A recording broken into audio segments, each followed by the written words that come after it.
क्योंकि जो ये बार बार कहा जा रहा है कि दरअसल ये कुछ लोग कहते हैं क्राइम है, कुछ लोग कहते हैं ये कॉन्स्पिरेसी है।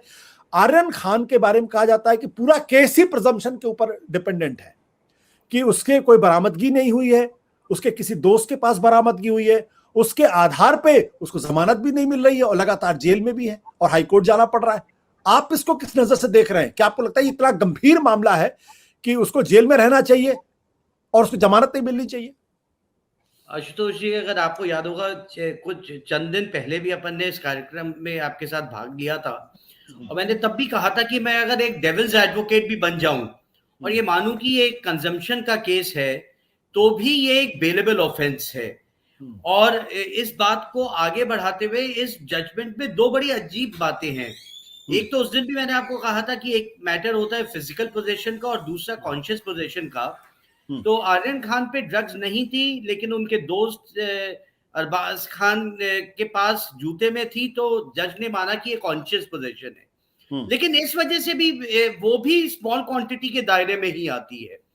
एक कॉन्स्पिरेसी एक इतनी बड़ी वाइडर टर्म है जिसको प्रोसिक्यूशन बहुत लूजली इस्तेमाल करती है और सुप्रीम कोर्ट ने बहुत बार इस बात को कहा है कि कॉन्स्पिरेसी की थ्योरी को आप ऐसे ही 120B या एनडीपीएस में जिसे 29 धारा कहते हैं, क्योंकि एक स्पेशल स्टैट्यूट है, आप लूजली नहीं लगा सकते।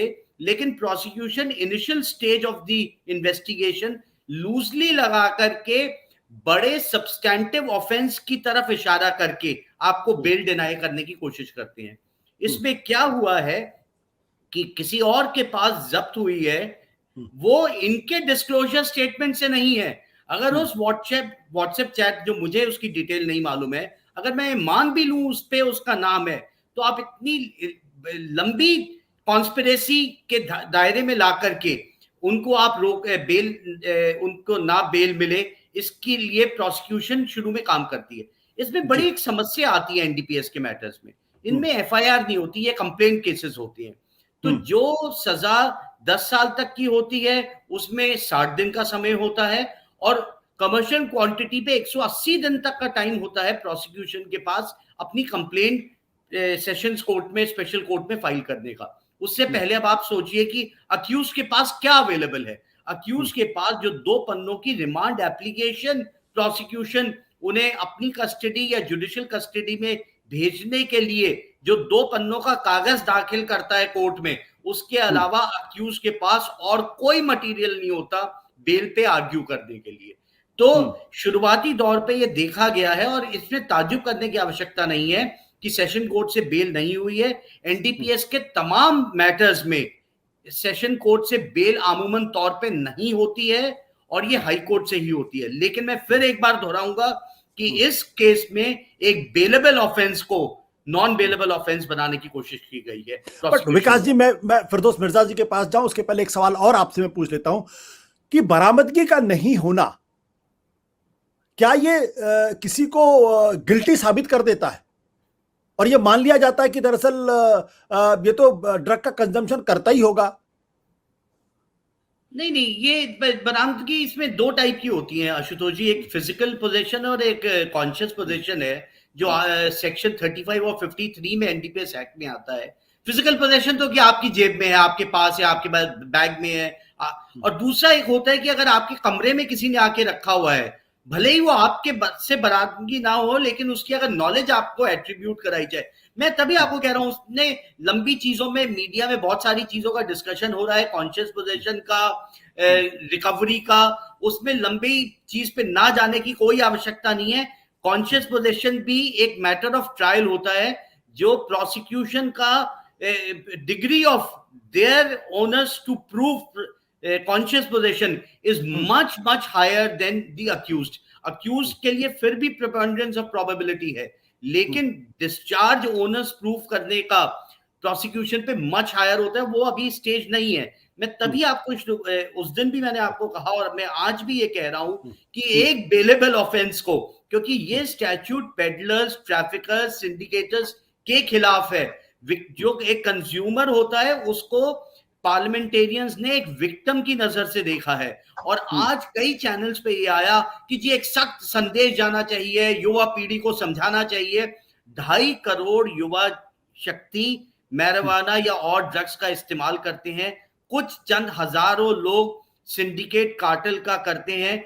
क्या एनसीबी का दायरा, सेंट्रल एजेंसी एनसीबी हो या डीआरआई हो, उनका देश में ड्रग्स ना पहुंचे गली कूचों में, स्कूल में, कॉलेजेस में? खाली बॉलीवुड की समस्या नहीं है ये। आप किसी भी एक टियर 1, टियर 2, टियर 3, टियर 4 शहर में आप जाएंगे, स्कूल कॉलेजेस में आजकल आम प्रचलन है। आप अपने बच्चों से बात करिए, वो आपको बताएंगे कि स्कूल कॉलेजों में कितने प्रतिशत लोग आज ड्रग्स का सेवन कर रहे हैं। तो उस समस्या को, सप्लाई को रोकने की जगह आज अगर आप एक एक ग्राम के लिए गली में घूम करके सप्लाई डिमांड को रोकने की कोशिश करेंगे तो मुझे लगता है आप विफल रहेंगे। बिल्कुल। शमशेर पठान का आपको क्या लगता है, क्या पुलिस इस मामले, एनसीबी जो है इस मामले में न्याय कर रही है?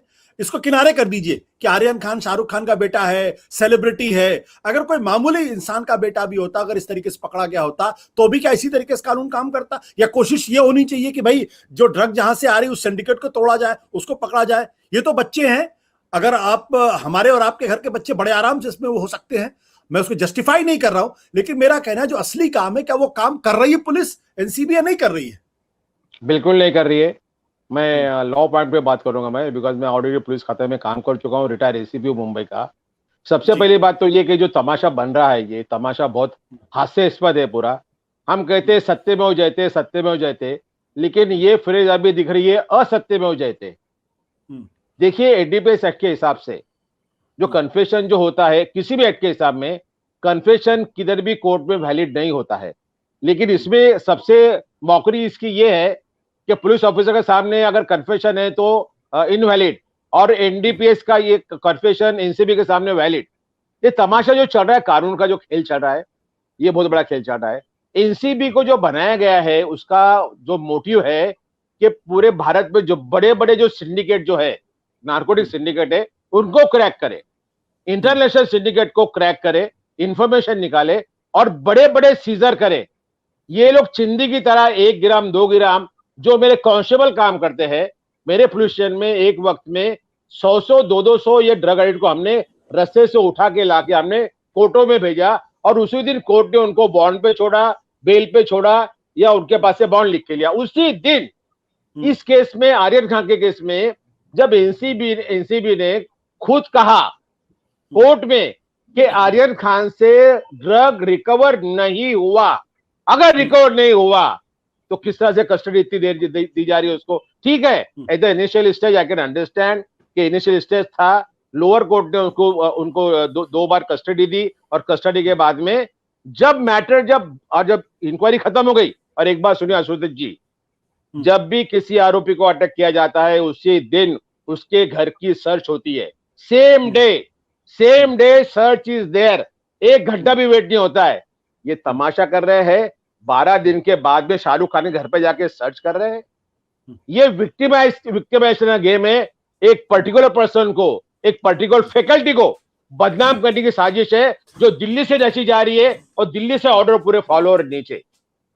सत्य हिंदी का ऐप डाउनलोड करें गूगल प्ले स्टोर पर।